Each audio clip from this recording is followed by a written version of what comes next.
ये वीडियो केवल एजुकेशनल उद्देश्य के लिए है। निवेश से पहले अपनी रिसर्च या किसी फाइनेंशियल एक्सपर्ट से सलाह जरूर लें। फिलहाल जो खबर निकल कर आ रही है सूत्रों के हवाले से कि गवर्नमेंट सिक्योरिटीज में एफआईआईज का जो निवेश है उस पर टैक्स छूट जो है वो यहाँ पर आती हुई नजर आ सकती है। टैक्स छूट के लिए अध्यादेश जो है वो सरकार ला सकती है।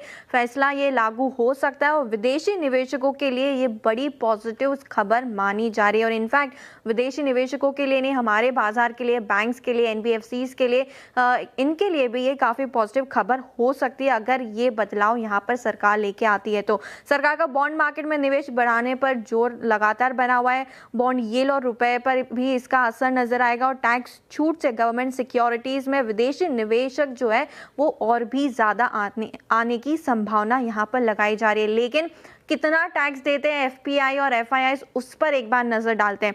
शॉर्ट टर्म, लॉन्ग टर्म और विथ होल्डिंग टैक्स, तीन तरह का यहाँ पर टैक्स लगता है। विथ होल्डिंग टैक्स पर बात करते हैं क्योंकि 20% यानी कि टैक्स डिडक्टेड एट सोर्स, जब गवर्नमेंट सिक्योरिटीज पे इंटरेस्ट इनकम जनरेट होती है तो विदेशी निवेशकों को 20% का विथ होल्डिंग टैक्स देना पड़ता है।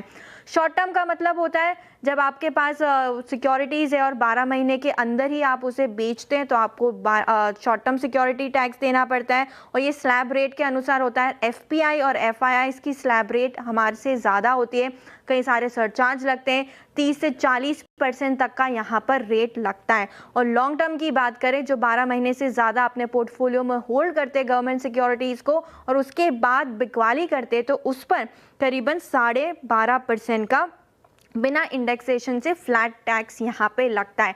2023 से पहले ये जो withholding tax deducted at source interest income पे हुआ करता था वो 5% का था और 2023 में इसे बढ़ा के 20% का कर दिया। तो हो सकता है यहाँ पर ज़्यादा छूट आती हुई नजर आए।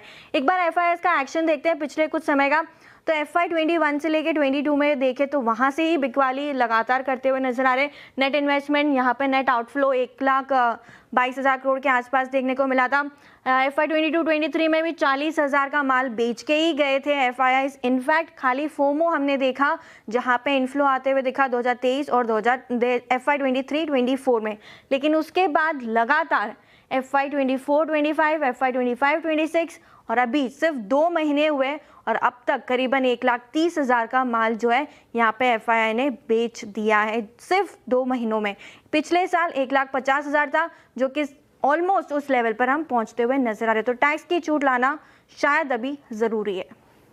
टैक्स की छूट लाना शायद नहीं ज़रूरी है हमारे मार्केट्स के लिए, क्योंकि ये जो विदेशी निवेशक टैक्स भरते हैं ना, अब हर भारतीय को इसका दुख हो रहा है क्योंकि हमारा मार्केट चल नहीं रहा, हमारे मार्केट से दूर है, तो बड़ा इंपॉर्टेंट है। आशीष, मुझे लगता है टैक्स का दुख सिर्फ विदेशी निवेशकों को नहीं, हमें भी होता है जब हम भरते हैं। अभी फिलहाल विदेशी निवेशकों की बात करते हैं, एक बार ये लौटा है तो फिर हमारी टैक्स की भी हम बात करेंगे। चलिए।